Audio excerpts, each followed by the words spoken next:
welcome to The Real Franchise, a video series designed to deliver real information, real answers, and real insights into franchising. This series is brought to you by James Home Services Australia. I'm the CEO, and Justin is one of our owners and our head of new businesses. Together, we're going to tackle all of the big topics, unscripted, unplanned, and unfiltered. No sales, no fluff. We're just going to give you the information straight up. Today's topic is all about why we say no. Justin, we receive sometimes in excess of 400 inquiries a month. And what I mean by that is people getting in touch with us saying, hey, I'm interested in joining, would like some information. Where do we go from here? More than 400 a month. What happens to those 400 inquiries? Yeah. Deep question. And when we raised this to do a topic on this, I'd have thought, wow, this is not something that franchisors would normally talk about because, we don't say no, we want everyone.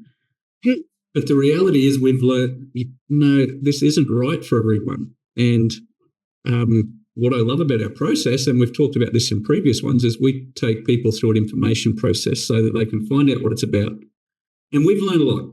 Under our subscription model, we have started so many new businesses and we've learned lots about the sorts of characteristics, I guess you could say, and some of the basic foundational things that we need people to have in order for them to be successful. So I guess simple answer to your question, why do we say no? I think, one, ethically, we have a very strong responsibility to do the right thing by people. And that sort of drives, and I know for yourself as well, Rhiannon, that drives our decision-making processes and even the way we've revolutionised our coaching recently and all those sorts of processes, the marketing we do when people start, it's all about ethically doing everything we possibly can to help people succeed. And we've learned, that there's certain traits and things that if people don't have, it's highly unlikely for them to succeed. It's not that we don't want to give people a chance. It's just that, as an example, our entire system runs on computers. We've talked about it previously, over $300,000 on our Salesforce system that we call the butler that people use. So if people can't use a computer, it's a real hurdle in front of them before they get to the pressures of starting and trying to grow a new business. Yeah. And there's a big difference between can't use a computer and can't use one and doesn't have the willingness to learn. And I think we should circle back to that point because yes. There's a real difference between do we need you to have all the skills or do actually we just need you to have a willingness to work with us and to learn new things? And it's the willingness we look for. I'd like to park that concept and come back to it because I'd like to go back to something that you said right at the outset and that acknowledgement that there are 400 inquiries that come in. So what happens to those people? Obviously, we've spoken in previous videos that you contact every single one of those people. What happens to them? Where do they end up? Because we don't start 400 new businesses in our network every single month. So something happens to all of those inquiries. What's the kind of breakdown? Yep. I would say at least a third of the people I simply can't get in contact with. Like people physically lodge an inquiry. Sometimes they put in like a fake email address and a fake phone number. And it's like, if you wanted information, we can't send you information either way, So for whatever reason, probably a third of people I can't get in contact with. If they have a valid email address, at the very least, I send them a full information kit, so they've got all the information and they, can come back to me once they've gone through it. About a third, once we have that initial discussion, they discover I guess select themselves out. This isn't the sort of business model that they're looking for. I get a lot of people that, for example, want a business that they don't. To me, they want the perfect business. They want to just be able to walk in and have a group of staff that do all the hard work and they sit back and just manage it, right? And the challenge is, it's impossible, I think, in pretty much any business, unless you're going to fork out a heck of a lot of money and buy a big established business. Any new business, you have to start it. And that's once people realise, oh, what, I have to give up my job and I have to commence this business and I have to build it. For a lot of people, that's like, oh, no, that's not what I want to do. So I would say a third. In our network that get there that have teams of staff, but the point you're making is that it's most effective when you come into our network to come in with the understanding that the first 6 to 12 months are going to be you on the ground, running the business, doing the work, doing the marketing, booking the jobs, quoting the jobs, delivering the quotes, winning the work and doing the work and invoicing. You're that whole process for the first 6 to 12 months. We've had businesses that have expedited that. Nothing's impossible, but realistically, you do need to come in with the understanding that it's going to be you. For the first period of time, it's going to be you. And if you're not prepared for that, then our model doesn't necessarily suit that goal. Yes, that's right. And then the remaining cohort of people, in that will be a group of people that mightn't have the basic requirements. They might have a criminal history, and we do a lot of work with various organisations, and I have to sign, I don't know now, it's like 15 different statutory declarations with different organisations to say that we hold a current clean police check for everybody that's part of our network. So, if someone's got a police check, a criminal history, well, we just can't give them a go. It's not a judgment thing. It's not as passing judgment. And a lot of people, will say, hey, look, it was 20 years ago. I was a young kid and I made a really dumb mistake. And you know what? We don't judge for that. It's no shade. What somebody's past is doesn't necessarily determine what their future is. So it's not as passing judgment. It is purely a practical thing. It's our brand and our reputation is built on that very publicly outward statement of, all of our business owners and their staff do have a clean police check. It's part of our branding. It's part of the representation that we make to market about trustworthiness and credibility. So, yeah, it's not a judgment thing. It's our choice. That's how we brand the company. And that is a demand from an awful lot of the clients at a larger corporate scale that we work with as well. Absolutely. So, there's those sort of fundamental, or foundational things that knock some people out. And then out of the remaining cohort, you said it earlier, one of the biggest things we're looking for is an attitude to learn, because all of us, myself included, we're still learning every day. And we've learned lots, and our whole entire business system is about passing on that learning. And there's heaps to learn. I know I was very arrogant when I first went through that process and was looking at potentially joining James. This is back in 2009. And, I thought, how hard could a lawn and garden business be? That was my literal words to the owner of the company back then. And, yeah, I have people say that to me now, and it's like, well, the physical job itself, is physically demanding, but not difficult after a bit of training. But you're running a business, and you've got to market or have someone marketing for you. You've got to know all these different processes and how to win quotes and do quotes and service your clients efficiently. And it's all that sort of willingness to learn. Physical abilities. Another thing that we look at, you've got to be, these are particularly in our cleaning business and lawn and garden care, very physically demanding jobs. So, we do have some people that recovering from some massive major health dramas and don't want to get back to their old job, want to do a business like this. Well, if you've just had spinal reconstruction, a lawn and garden business isn't probably the right thing to do. So it's those sort of things that select people out. Till we get down to that, we talked about it previously, that 2% club, where, they're people that are keen, willing to learn, have a clean police check, and and that's the people that sort of make it through that process. So out of the 400, it narrows down. Yeah. So we kind of have got a third. A third are uncontactable. A third after the initial call with you or the initial information session make the decision themselves that this isn't the right fit, and that's totally fine. There's no pressure in our process, and we never begrudge doing an information session or having a call with someone if it doesn't go anywhere, because they had an interest, they wanted information, and so we gave it to them and we empowered them to make a decision that felt right for them at the time. So we've got a third that's select out, but we've also got another third that do continue into our information process. And out of that third, only 2% at the end generally end up onboarding into our network. So where is the other 31%? The other 31%, if we're really honest, we're saying no to. They are willingly entering into our information process. And at a point through that process, they are either selecting themselves out through that process or we are saying no to. So that's a huge percentage. Let's talk about some of the reasons that we say no, because these are people that have entered into the information process. So they're interested, they have a willingness, they have a want.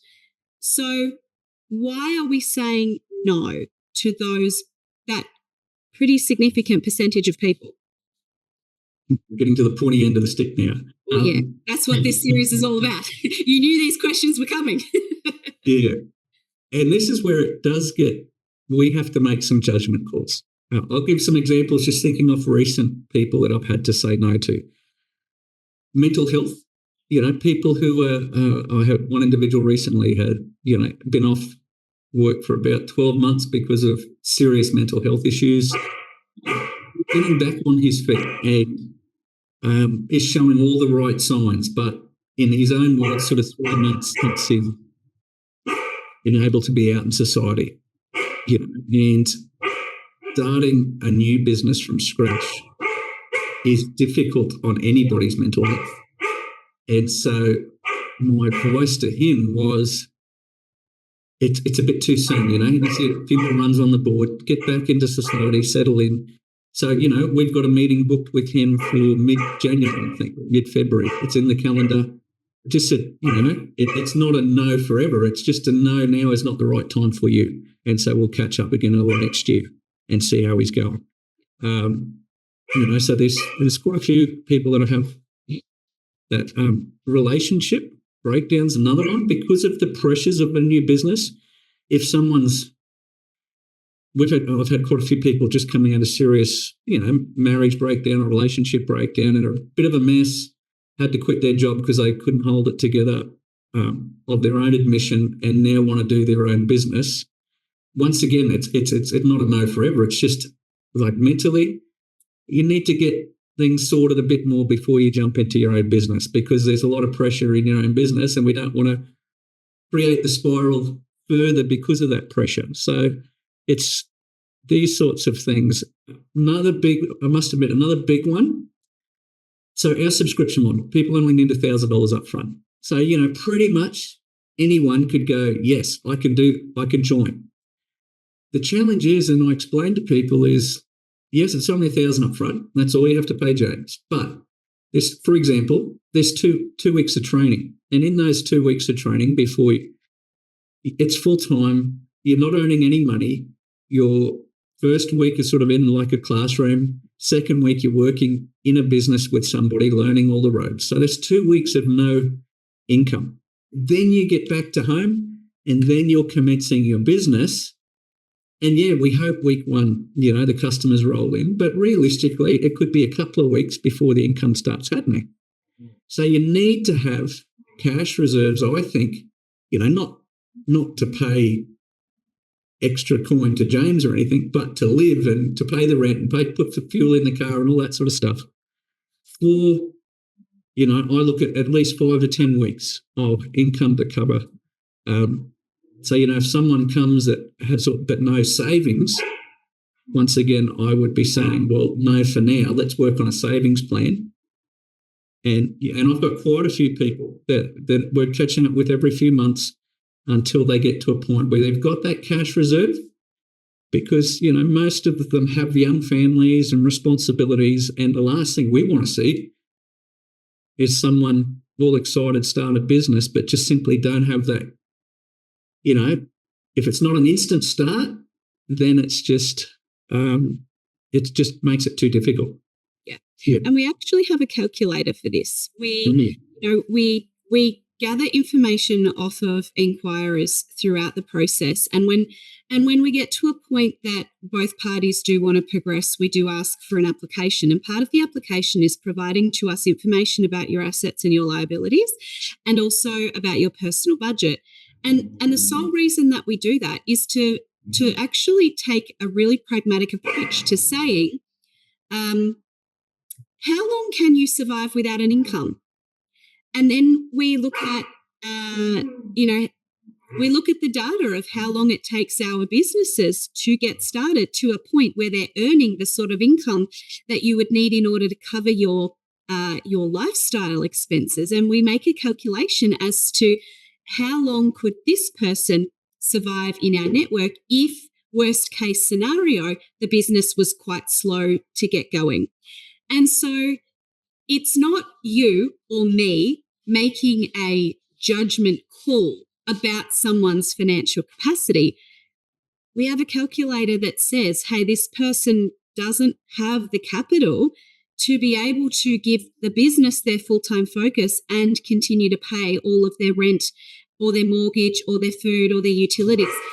And the last thing we want to do is put someone under undue stress and pressure, particularly financially. And I just don't think that it's responsible for us to offer a franchise business to someone who can't continue to pay their bills until we are relatively confident that them following our system has resulted in a business that is returning some income to them.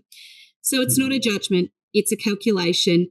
It's based on data that people provide to us. So, you know, we are reliant on accuracy in information that comes to us, but it helps us to take, judgment calls out of it. And it helps us also to sit down with someone. I mean, every now and then you'll tell me that you've had to sit down with someone after getting their financial information and running it through our calculator, and it turns out that they really can't afford to pay their bills for very long without a steady income coming in. And so, you've had to sit down with them and have that really tough conversation and say, look, it's not a no forever, but right now it's not a responsible thing for you to do. You need to go and save X amount of dollars and then come back to us if you have a continuing interest. And it's often that you're telling me that person is thanking you for being so honest and transparent with them. Yeah. Yeah. And it is very disappointing, like for them and for me, because by the time we get to that point, I'm very excited to have them as part of the network. But, ethically, it's just not the right thing to do if someone's not quite, because it's one of the, let's be honest, Rhiannon, it's one of the things that we've learned, we've seen where we've developed this tool and developed the numbers around this because of experience. And sadly early on, because the beauty of this subscription model is that pretty much anyone can get a go, have a start. But that's not always the right thing or the right time. And so we do have to make these sort of judgment calls with people. But once again, it really comes back, I think for me, the biggest single thing is attitude. And, like we're circling back to that computer comment. We've got a great family in Victoria that joined us, and he was very, in his own words, computer not literate. But as a family, they've worked through that. He's growing a great business, doing an awesome job, and they're making it work. And that was really because that attitude to learn was there. Like I can remember before we approved him, he'd let me know, hey, he'd signed up to an online. We have someone joining us. Yes, an extra party, an online typing course, and he was learning to type. And every time I'd meet him, he's telling me how much his words per minute of typing had increased, and these sorts of things. So, that said a lot to me. That if someone's prepared to go to that length, that will mirror across other areas of learning. So, yeah. That's a very nice segue into coming back to the conversation we parked initially, which was one around willingness and skill. And something that we've observed over the last 12 or 18 months specifically is that we can think of willingness and skill in like 4 quadrants. And skill is this one running horizontally, and one end is like loads of skill, could do this with their eyes closed and their hands tied behind their back. And then the other end of this is that they have limited skill when it comes to operating a business. And then you have this axis here, which is willingness. And down the bottom, you have a very low willingness to work with us, to work to a system, to follow guidance, to implement feedback, and to correspond professionally with your business coach. And then up the top of this willingness axis, you have somebody who is very driven and motivated to work with us, to work to our system, to receive feedback, to implement. And they have a really positive attitude too. If it's to be, it's got to be me. What we've learnt is that if you fall below this on willingness, if you have a low willingness to work with us and to work to a system, it's very likely you will not succeed in a franchise network. If you have low skill, that is not a determinant of failure or hardship. Exactly. If you have low skill, but you have high willingness, you can make it work because you're willing to work with us, and that's our role. Our role is to work with you. Yep. So we've learnt this. We've learnt that as long as someone comes in with a high willingness to work with us, to work to system, to follow guidelines and feedback and implement and be held accountable, then it doesn't matter where their skills sit. And that family that you're talking about in Victoria is a prime example because they came in with very low computer skill, but a high willingness to make it work nonetheless, and they have. And it's really impressive to see. And it's so fulfilling for us to see. We've really been able to actually help this family have the dream of their own business, whereas otherwise they just might not have had that. I just maybe have one final question before we wrap. And it's kind of stating the bleeding obvious, which is we're saying no to 30% of people that inquire. Doesn't that seem a little unfair? I guess it made it on a surface, but wouldn't it be more unfair if we said yes and then it didn't work out? Yeah. Because that's never nice. And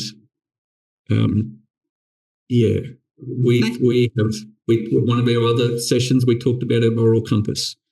It's very much, as owners of the company, and I know for yourself as a CEO, the drive and what gets us up every morning is seeing Aussie families have their own business and build their own financial success that they've created. That's what drives us. And we say no because with the experience that we have and our network has, we feel that now is not the right time for that individual. I think that's a really it's a really important question to have put on the table, because what I don't want is people to watch this video and think, oh my goodness, these guys are so harsh. I want that other perspective in there of we're not trying to grow a network for the sake of growth. We're not trying to be the biggest. What we're trying to grow is a network full of committed and successful business owners. And we think that we are on the right track in identifying the recipe for people who are best suited to that environment and to that sort of success. And so you're absolutely right. To deviate from that and to accept someone who deep down we know is going to have a really hard time in our network, that's not the right thing to do. It might be right if the goal was to grow to be the size of, some of our competitors who are enormous. They've grown significant holdings in the market. But that's not our choice. That's not our strategy. And that's not where we want to be. We've got a very different strategy to them. And it's not to say their strategy is wrong or that the quality of their service is no good. It's just to say we choose to do things differently. And the reason that we say no to so many people is because, you know, we want to make sure that the network that we're growing is a really healthy one, that it's sustainable and that it's full of really successful businesses. And we know what we're looking for. We know what we need. We need that willingness, and we need that commitment and that drive and that determination. We can teach skill as long as that willingness is there. So that's what we're looking for. And that's what we know we need in order for somebody to come in and to have a really high possibility of making a business successful in our network. Yeah. And that's what I encourage anyone who's watching this. You know, if you're sitting here going, well, I don't feel confident, I don't have much skill, so I won't inquire, I would say, no. Please take on board. Low skill is not what gives us say no. It's the willingness factor. Yeah. I get more concerned when people say, oh, yeah, I know what I'm doing. You know, I've got heaps of experience. I know how to do this. That concerns me more than someone fessing up and saying, hey, I've never had my own business. I'm really struggling. Oh, I'd like to, but I'm really scared. I like it. We should be scared when we're thinking of starting a new business. You know, that's why you're doing a franchise. You know, you've got people to walk through. The other thing I'd like to just add in here is it's one of the things I love about our business model, right? That particularly under the subscription. For those watching, if you think of it, it's $1,000 up front. We spend a lot of money in setting you up. So we don't make any money up front, right? Every other franchise that you look at, they make a big part of their profit in the sale. So that puts the pressure on them to say, yes, join us, join, you know, because we're going to make a chunk of money up front. Our business model's not there. So I feel ethically we can actually operate a lot better because, yes, we're not influenced by that, yeah, we've got a sale, we've got all this money coming in to the bank. It's not that at all. We can say yes to people who we really feel will do well. And I think if you're watching this and you're thinking about, please keep that in mind because you're going to get, I think, a lot more honest feedback and support than through another organisation who really is, I describe it like looking at the next chicken dinner. You know, like you could beauty. Here's someone that I could make some money out of. That's not our approach at all. Not at all. We're not motivated by that. That's not how we operate. It's not how we work. It's not where yours and my personal morals and ethics lie, and therefore that's not how we choose to lead this company in the direction that we're taking it in, which means that, yeah, we're far more selective and we're always going to be much smaller, but what we hope is that the quality of service and support that we're offering is much higher. And also, you know, the quality of businesses that ultimately end up operating in our network are a lot higher and their successes are a lot higher as well because we're getting that right fit right from the beginning. You know, in employment, we always talk about you hire for fit and not skills, and we're doing the same thing. We hire for best fit and rather than skills. It's a really important point to make. And, we are not, we don't benefit significantly from the moment that you say, yes, I will offer you a franchise agreement. The only time that we benefit financially from that decision is not then and there. It's not in that upfront payment, as you've just explained. It's actually over the long term. We don't really benefit from that person. And in fact, my modelling demonstrates that we actually don't break even on a yes until about week 48. That's almost 1 year of us working with a franchisee before we're actually seeing some return on our investment in their business. And what that means is you're getting a franchisor and a business coach who is more invested in your business financially than you are. You bring the willingness. We bring the ability financially to get your business off the ground. And then both parties are invested in working together to make it successful. Because if we don't make it successful, you lose out and so do we. So that's why we're saying no to so many, or we're saying a temporary no to so many, because we know what we're looking for, and we're looking for a partner. We're not looking for someone to sell a business to up front, push them out into the world and say, hope you do well, talk to you in a couple of months. We're actually looking for a partner that we work alongside to develop and grow a business in our network. It's a totally different dynamic. It's a dynamic that no other franchise network is working under. We've talked about subscription model before and the logistics of it. And we've talked about just the practicality, $1,000 up front and then a weekly subscription fee, right? But actually what's underlying is the fact that we are partners in this, and no one wins until both of us are winning, until you're winning in your business. And that's a really important point to make. Yep. That's excellent. Yeah. I think that's a natural place to wrap this chat. We've covered a lot of ground. Yes. I hope it's been really valuable for anybody listening. And if you've got any comments, throw them below, because we do check out whether there are comments on our videos. If you have ideas or topics that you'd like us to discuss in future videos, also throw them below in the comments section so that we can see. Because as you are hopefully learning, we will talk about anything, even the stuff that makes us feel uncomfortable and that other franchisors might shy away from. We're happy to go there. So we hope that you might join us in the next episode of The Real Franchise. Until then.